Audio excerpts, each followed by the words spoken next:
Oi, boys, welcome to another Warriors career mode video, our second for the week. Let me know in the comment section if you want to see more Warriors stuff or more NRL related content in general, because I've got a few videos in the works, but let's get right into the video for today. Before we jump into today's game, we got some recruitment news. I don't have the actual gameplay, but we'll do it my style, the way I've always done it, and we'll start off with the players that will be departing the Warriors at season's end, because there is a few of them. Actually, there's a lot. So starting from the top, we got Nathaniel Roach, he'll be departing for the Eels. Adam Blair, we also let him go, he's going to the Knights. Kyle Lawton to the Sharks. Ignatius Bassi to the Storm. Lachlan Burr to the Panthers.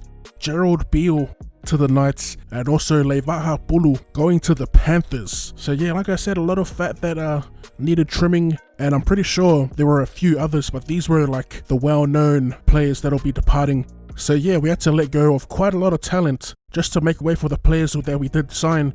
We signed 4, but before we get to them, we did re-sign a couple of key figures in my opinion, starting with Chanel Harris-Tavita, Jermaine Taunor Brown, Jackson Frey, and Adam Pompey. So Chanel Harris-Tavita, I think everyone would agree when I say that was a no-brainer.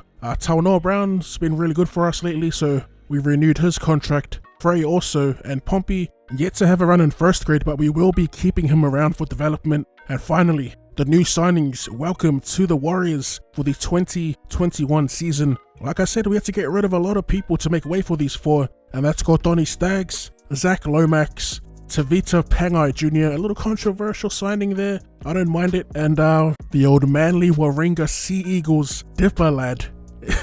That's a joke, but if you get it, you know what I'm talking about. Manasseh Fainu. So, boys, what do you reckon of the talent acquired? I think we got some really gun signings, if I don't say so myself. They're pretty much all impact players. Our backline would look hectic next season with the addition of Gordoni Staggs and Zach Lomax.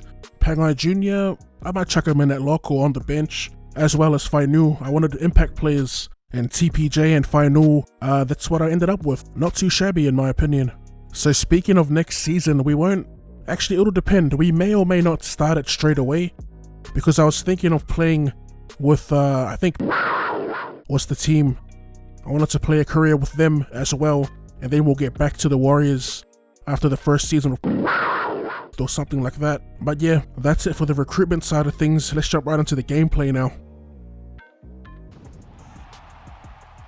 And here we are again, another grudge match. One of our past opponents who gave us quite the thumping the last time we met. That was in round 5, I believe, where we lost 6 points to 24. A pretty humiliating loss, to be honest, but we are here for vengeance. As for our lineup, we have made a couple of changes. So first of all, Blake Green will no longer be a part of the team from here on out, and I've brought in Peter Hiku, who will be playing in the centres in place of Gerald Beale. Cody Nikarima will be the new 5'8", and Chanel Harris-Tavita will take the helm at number 7, while Adam Kieran makes his first appearance for the season as a utility on the bench.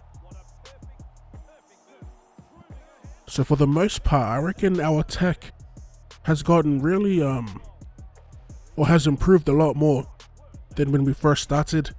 I am trying to put together some decent looking tries, but that can be quite challenging to do as Taunor Brown makes a little break. Gets out of 2 tackle attempts. And Taunor Brown has been a bit of a shining light for us this season too, the young prop. As we get it on the last to Cody Nikarima, he pops a little chip over the top. A little risky, but we do get the repeat set.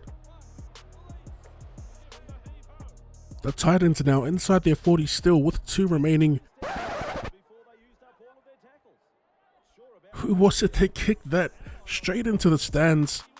The worst kick I've ever seen in the game, probably. I think it was off the boot of Jai Arrow, who was not the option on the 4th. As we send it to Tuivasa Shek out of the back of the scrum. We get a little cheesy there, crabbing across field, just trying to run through a gap. But it closes in an instant. As Tohu Harris, another one of those players that's been fairly consistent in form. As we go to Nikarima, first receiver, and ooh, Lisa Mao just gets belted on the 10. Man, I gotta say, switching between the games, I love the Switching between Rugby Challenge 4 and this game, I'm really loving Rugby League Live's player lines and the players in motion off the ball. It's so refreshing to see. As we set up on the last, we're in a decent position here. We send it to Nikarima. Nikarima just poking a little grubber in behind the goal line, playing it safe for the most part. Still having a little trouble here, trying to crack that Gold Coast Titans wall. As Taunoa Brown gets driven backwards, it's the last, pretty much in the same exact position as the previous set. As we drop it on the toe once again, it hits the post. Man, they look like a try for all money. Last tackle for the Titans. Inside the 40 again, a decent effort in defense as we return off Maumalo. And we are tackled by the first defender, unable to beat a tackle there. On the first as we go to Blair. Blair with the fend, looking for support, but we couldn't quite connect. It was a good run nonetheless as we set up to the right. Taunoa Brown heavily involved in these last few games. As we go to Harris. Harris delivers yet another one of those short balls. Those beautiful short balls, this time finding David Fusitua. He will score in the corner as they send it up. And as you can see, we barely scrape through.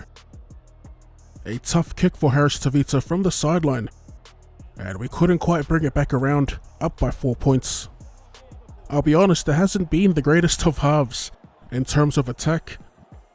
It took Tohu Harris to step up as we drop it here on the 30, just inviting the Titans to get on the board before the break. 3 minutes remaining. On the third, 2 tackles up their sleeve as Brian Kelly sends it to Ryan James, who's right next to the sideline here. We hold on to try and force them to take a kick at goal. I thought they would with only a couple minutes remaining, but they decide to run it here. Under a minute to go, and they just easily get past our defense. The first time they get into that zone and they come up with points, man, you gotta respect it. You gotta respect the decision there by the Titans.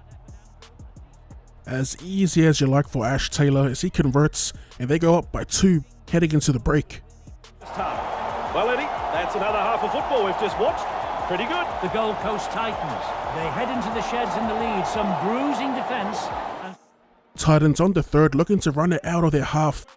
To be fair, that first try of theirs, they got piggybacked down the field thanks to our error.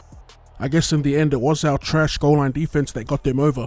But yeah, we pick up an interception. We've got a few tackles remaining. Keeping it simple, we send it to Ignatius Bassi, storming onto it, and we score a soft try of our own. It was just a simple head-up play. We put the big don't argue on the opposite number 10, and we go over for easy points. Back on the fourth, approaching the final quarter of the game, and the Titans do well with containing us within our 40. As I don't know why Harris Tavita shifted to the side like that, but we run it out due to a stupid glitch, and it'll be the Titans here with the feed to the scrum. So off the back of the scrum, they send it wide. AJ Brimson, the ever-dangerous, fleet-footed fullback, as we again hold on and give a penalty away, just to see if they'll take the 2. And the big brain play works. Back on the third, we are within our 30, sending it to Harris Tavita. He goes wide to Tuivasa Shek, who cuts through the line, and we cut back on the inside fairly easily, getting around AJ Brimson. Harris Tavita to the right. We send it to Tavita, puts it on the toe for himself. Cheeky little grubber. There's been plenty of grubbers in this game. As we go to Nikarima on the last, he sets up a bomb. Herbert under it makes the catch, and we score our third off a perfectly placed bomb. Full time here at Seabus Super Stadium, and we avenge our loss from a few rounds ago, defeating the Titans 16 points to 8. A pretty scrappy win. I mean, that's classic New Zealand Warriors gameplay. Scrappy, not much structure, barely utilizing the shapes. I think the only one we used or the only one that really worked I should say, was the line break to Tuivasa-Sheck, but as you can see, Cody Nikarima picking up the man of the match in the first game without Blake Green. That's where we'll wrap it up, boys. If you want to see more Rugby League Live 4 content, you know what to do. Run it straight at that like button. Thank you for tuning in, and I'll see you later.